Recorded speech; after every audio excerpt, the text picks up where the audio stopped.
48 Laws of Power. ഈ ഒരു ബുക്കിനെ പറ്റി ആക്ച്വലി കഴിഞ്ഞ ദിവസം ഞാനൊരു വീഡിയോ ചെയ്തിട്ടുണ്ടായിരുന്നു. അതായത് ഈ ഒരു ബുക്ക് വളരെ ഡേഞ്ചർ ആണെന്നും ഈ ബുക്കിൽ പറയുന്ന ഒരുപാട് സ്റ്റേറ്റ്മെന്റ്സ് ഭയങ്കര റൂഡാണെന്നും അത് അൺഅക്സെപ്റ്റബിൾ ആണെന്നും പറഞ്ഞൊരു കൃത്യമായ ഒരു വീഡിയോ ചെയ്തിട്ടുണ്ട്. അതുപോലെ വീക്ക് ആയിട്ടുള്ള ആൾക്കാർ ഈ ഒരു ബുക്ക് വായിക്കരുതെന്നും അതിനകത്ത് ഡീറ്റെയിൽ ആയിട്ട് പറയുന്നുണ്ട്. എന്തുകൊണ്ടാണ്, ഏതൊക്കെ തരത്തിലുള്ള ആൾക്കാർക്ക് ഇത് വായിക്കാം, എങ്ങനെ ഈ ഒരു ബുക്കിന് ബെനിഫിറ്റ്സ് ഉണ്ട്, എങ്ങനെ ഈ ഒരു ബുക്ക് നിങ്ങളെ ലൈഫിൽ സക്സസ് ആവാൻ ഹെൽപ്പ് ചെയ്യും തുടങ്ങിയ കാര്യങ്ങളെല്ലാം ആ ഒരു വീഡിയോയിൽ പറഞ്ഞിട്ടുണ്ട്.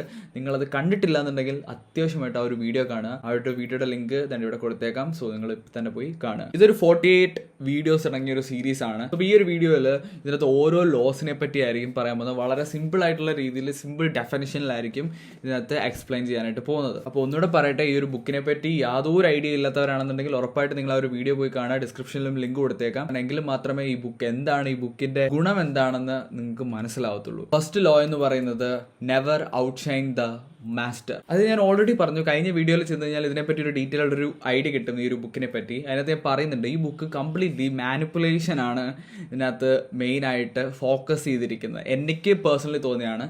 അതായത് ഈ ഒരു ബുക്ക് വായിച്ചു കഴിയുമ്പം നിങ്ങൾക്ക് ബാക്കിയുള്ള ആൾക്കാരെ മാനിപ്പുലേറ്റ് ചെയ്യാനും പറ്റും. അതേപോലെ നിങ്ങളെ ആരെങ്കിലും മാനിപ്പുലേറ്റ് ചെയ്യുന്നുണ്ടെങ്കിൽ അത് നിങ്ങൾക്ക് അറിയാനും പറ്റും.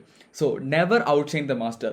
ലോ നമ്പർ 1, അതായത് നിങ്ങളൊരു വർക്കിംഗ് പ്രൊഫഷൻ ആണ്. നിങ്ങളുടെ എബവ് ഒരു ബോസ് ഉണ്ട്, അല്ലെന്നുണ്ടെങ്കിൽ ഒരു മാനേജർ ഉണ്ട് നിങ്ങളെ കൺട്രോൾ ചെയ്യാനായിട്ട്. നിങ്ങൾ വർക്ക് ചെയ്യുന്ന സ്ഥലത്തായിക്കോട്ടെ, അല്ലെന്നുണ്ടെങ്കിൽ നിങ്ങൾ ജോലി ചെയ്യുന്ന സ്ഥലത്ത് നിങ്ങളെക്കാട്ടിലും വലിയൊരു പോസ്റ്റിലുള്ള ഒരാളുണ്ട്.